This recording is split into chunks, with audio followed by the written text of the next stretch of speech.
Okay, so here I am. It's gonna be my first YouTube live. I've never done this before, so bear with me. Just got the new laptop, so to make this possible. Sorry for the hair. I look like crap. This is called My Horror Life. It's a new series I'm gonna start. And what better way to start to recap what I just went through? It Rock and Shock up in Worcester, Massachusetts. My very first convention. So it was simply amazing. I really actually couldn't even put it into words. Getting to meet some of the people that I grew up watching, it just was probably just I'll never live it down. Let's just say that. To recap some of the people, I got to meet Adam Green, director of Hatchet, Alston, Frozen. No, not that Frozen, not the Let It Go. Got to meet Derek Mears, probably the sweetest guy ever. Played Jason in the remake. He was so gracious too. He spent like 10-15 minutes just talking to every fan. And I got to watch him on the panel with him and Adam Green, so that was cool. Doing a question and answer period. Then I got to meet the one and only Bill Moseley. Oh my God, Bill was just incredible. He answered a couple of my questions I had for him about Chop Top and Otis, and just superb guy.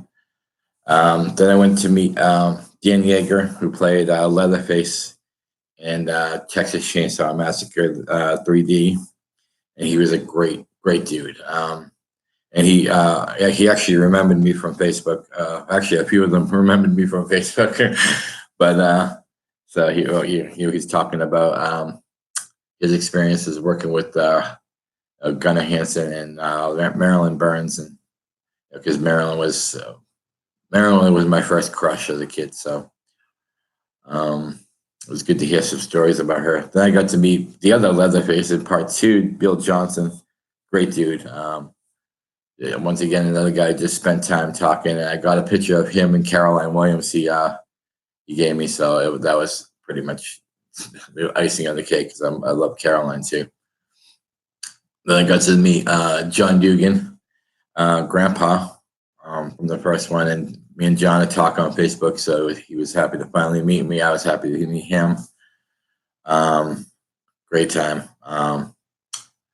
Then I went to meet Catherine Kamei, who played Meg from Sleepaway Camp, and oh my gosh, she was awesome. She's very super down to earth, and she gave me a hug and a kiss, so that was all worth it. Just waiting for that one. Then I went and met another Texas Chainsaw alum, Edwin Neal, who played the hitchhiker, and I told him he was the first person to ever scare the crap out of me. He said he was honored. Then I went to meet Adrienne King, and oh my God, Adrienne was just a sweetheart. I've been friends with her online for 10 years, talk off and on, and finally got to meet her. It was a blast. And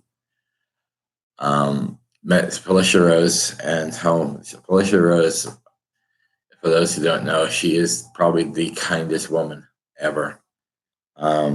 She saw me standing in line, and instead of like she's like, hold on 1 second to the person that she was signing for, she runs out and she gives me a big hug. She goes, I love you, Rob Mahoney.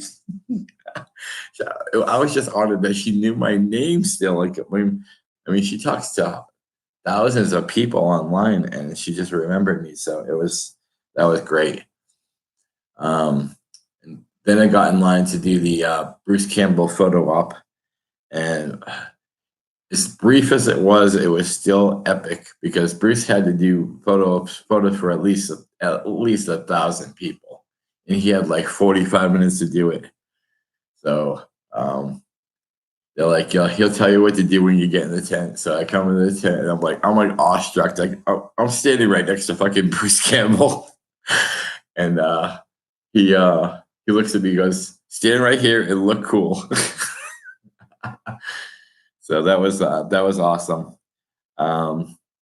Then I got back into the other lines, and I got to meet Kane Hodder. So that was like, I've been dying to meet Kane the whole convention, and I have this picture of me and him. He goes, look at me like you're pissed off at me. And I was like, why? He goes, just do it. So I did it, and someone took a picture. And it was, oh my God, it was epic. Because he gives me this look like, really? I'll fuck you up.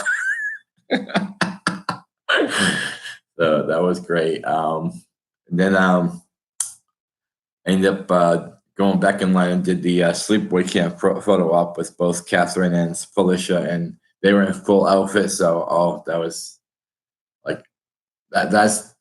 Like I said on Facebook, that my life is complete now on that picture alone. Then I ran into a buddy from my World of Kevin Smith group. His name is DJ Gove.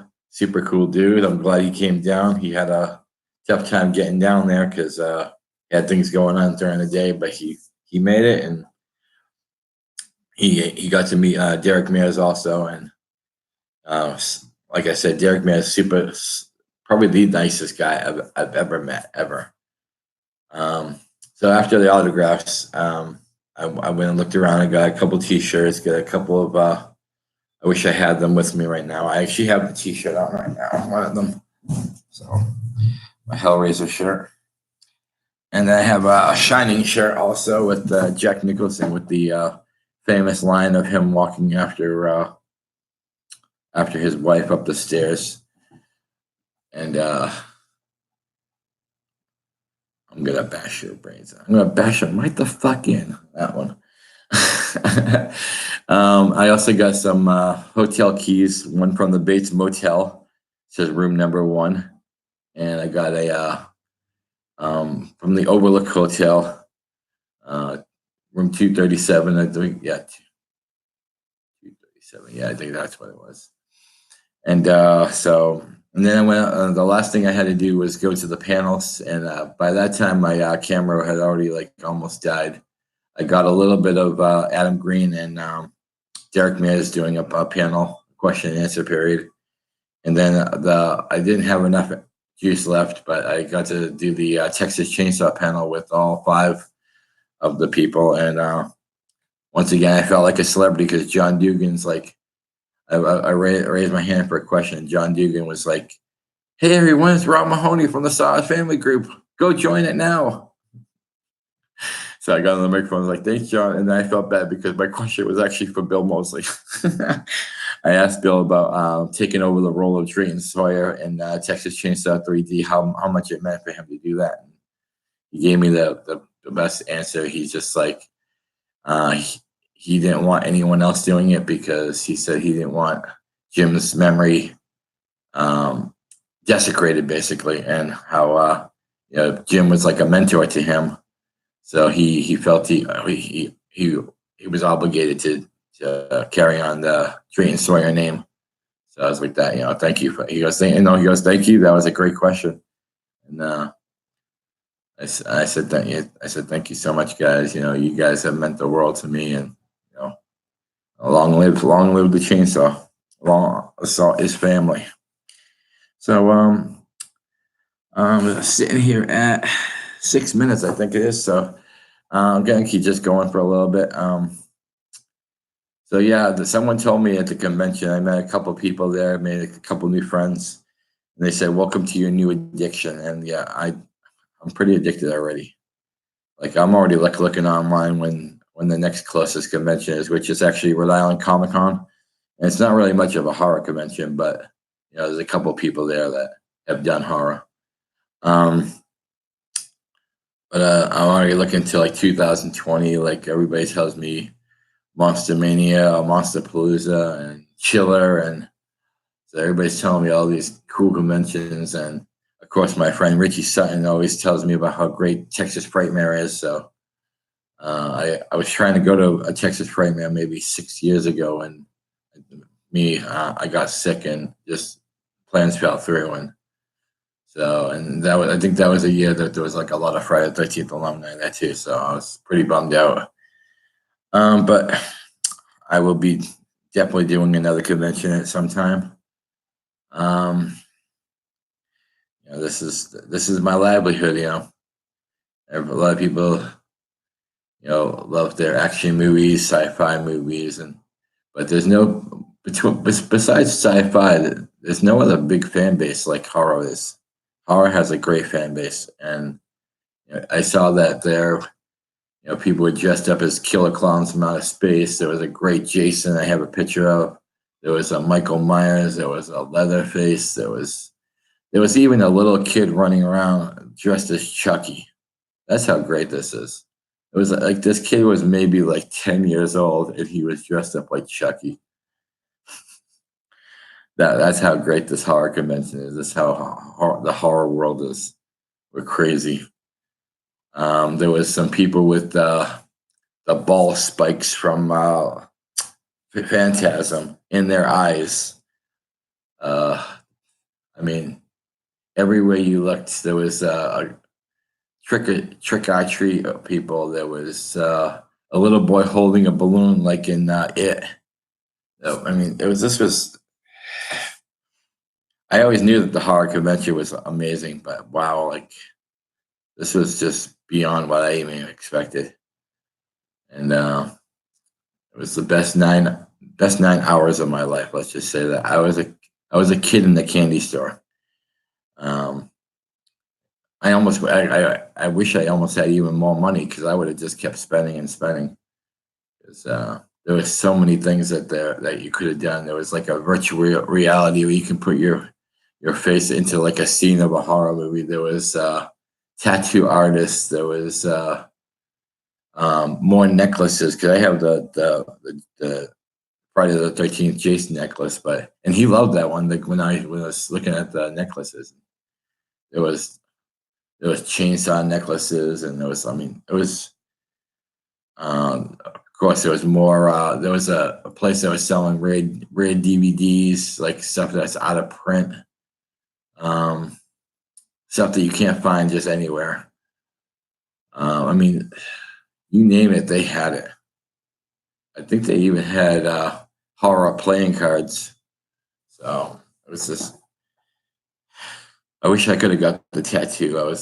But the tattoo artists were way out of my price range. But they were doing some. I was watching some of the work they were doing, just simply amazing. So like the Jason one, a girl got a picture of Jason's mask on her leg, and it was the Jason from Part 6, which is a cool mask. So I mean, this was great. So if anybody wants any kind of different chats the next time, there's a comment section below. This is my horror life. So ask me questions. I will respond to you. And like I said, leave comments below, whether you liked it, whether you didn't like it. I'm good on constructive criticism. Just don't be a jerk. Anyways, if you want me to talk about any kind of movies in the future or whatever it may be, just like I said, leave a comment below. Subscribe, please. Hit that subscribe button down below, and and then anytime I do one of these live chats, you'll get a message saying that I just did a chat, and you can watch and listen to what I have to say the next time. And until then, peace out.